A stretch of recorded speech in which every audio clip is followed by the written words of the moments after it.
Hi everyone, this is Ashley Rodriguez, and this is my persuasive video assignment for SWG 632.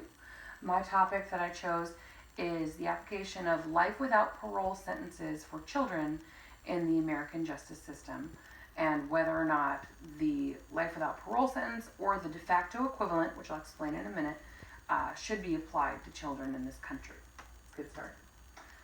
So, as I was explaining, life without the possibility of parole, it is the harshest sentence that is currently given out short of the death penalty.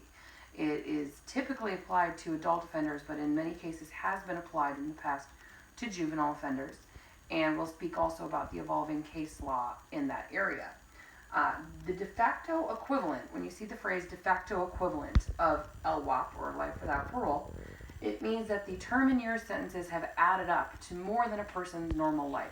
So in the example I used, a 17-year-old charged with 4 counts of manslaughter that would receive 4 consecutive 25-year sentences would be 117 when they were first eligible for parole, so there's no way that they would ever reasonably expect to see the outside again after their incarceration. So that would count as a de facto life without parole sentence, and is one of the issues that will be discussed in this presentation. Here we have the relevant case law. Now, there are 4 primary cases that apply to this matter, and it's sort of a progression of how the country has moved towards juvenile rights in this country. The first one, Roper v. Simmons in 2005, did away with the juvenile death penalty altogether. It no longer exists in this country.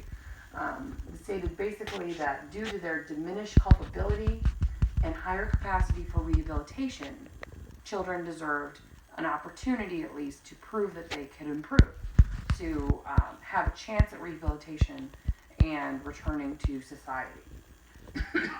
Several years later, the next court case was Graham v. Florida, which ended life without parole sentences for non-homicide cases. In the case that went before the court, it was actually an armed robbery and aggravated battery where the matter is at hand. The idea was, in that case, the Supreme Court decided that life without parole shared too many similar characteristics with the death penalty to be applicable in a case where nobody died.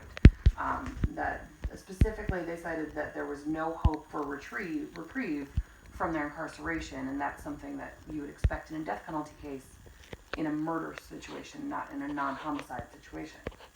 The third case, Miller v. Alabama, ended mandatory LWOP sentences. Now, think in terms of drug charges. A mandatory sentence where the judge has no discretion to consider other factors, no discretion to consider mitigation. This case did away with mandatory LWOP sentences and gave judicial discretion back. They wanted the judges to be able to consider mitigating factors like substance abuse and child victimization and what the offender had gone through that may have affected their decision-making abilities. It did not mean that you couldn't sentence anyone to a life without parole sentence. It just meant that the judge had to consider certain criteria before handing out that sentence. And then finally, in 2016, Montgomery v. Louisiana applied the Miller sentencing retroactively with guidance, which basically means the number of offenders who were already serving life without parole sentences were now eligible for parole consideration or possible resentencing under new laws. Prior to Montgomery, the Miller verdict only applied to mandatory sentencing and did not give any guidance for what to do for the guys that were already in prison. And so states got to determine on their own what they wanted to do. One example of this one that I gave in Iowa, the governor commuted over 60 sentences.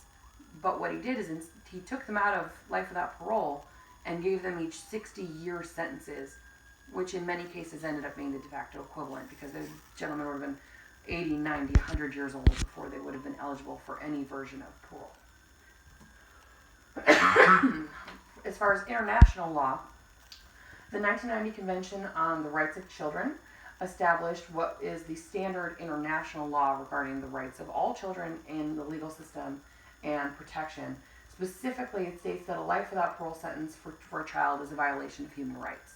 And leaving those statutes on the book here in America opened us up to human rights violations in international court It set us apart from our allies in terms of our moral stance on how to treat children. And as of 2016, we were the only UN member that hadn't ratified that agreement. So it really was an overwhelming majority globally that felt these sentences were unconscionable. As far as the statistical data, as of the end of 2016, there was a little over 2,300 offenders serving life without parole for sentences they've committed or for crimes they committed as a juvenile. California has the most, with about 600 people waiting for resentencing. Pennsylvania being the second, with a little over 500. The big problem comes in here with the de facto sentences. There is no accurate way to determine how many people are serving de facto life sentences, because the term de facto or in fact life sentences has never been clearly defined. If you're 17 and you're given a 100-year sentence, that is a pretty reasonably understood de facto sentence. But what if you're 12 and given a 60-year sentence? Is that greater than your life expectancy, or is it not? What constitutes a life sentence? The debate, I'm going to explain both sides of it, but first with those in favor of abolishing life without parole. The de facto equivalent, they cite that the developmental and neurological differences between adults and children are the reason why they should not have the same consequences. Children should be treated differently because they don't have the same ability to reason or understand consequences of their actions the way adults do. When you look at the 4 principles of penal sanctions: retribution, incapacitation, deterrence, and rehabilitation, those in favor of doing away with life without parole focus on rehabilitation, that children are by nature capable of being redeemed.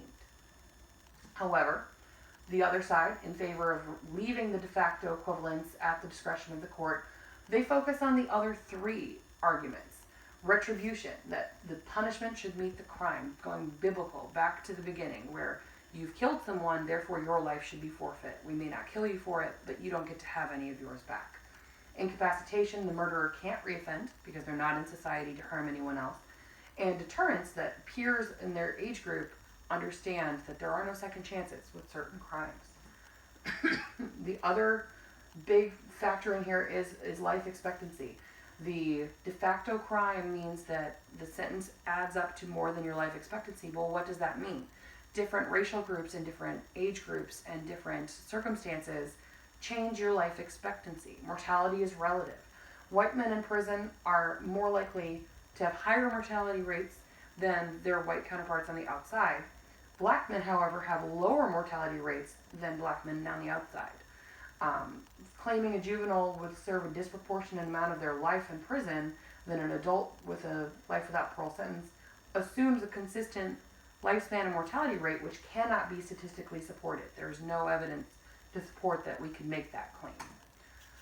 Proponents of lighter sentencing also argue that issues that delay cognitive development, like abuse and substances and malnutrition, are why a child can't reason as an adult.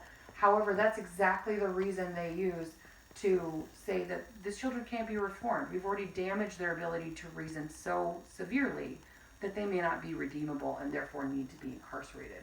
Another great example of that would be the science around dopamine. It increases risk-taking behavior and pleasure-seeking, and it also has an impact in the development of empathy. If circumstances have denied a person's dopamine transmitters for so long, there may not be any way for that person to gain the ability to empathize, meaning they may never be able to return to society safely. I wanted to thank you for listening to my presentation. These are all of the sources that I've used so far. I'll have many more for my other assignments, and just thank you very much.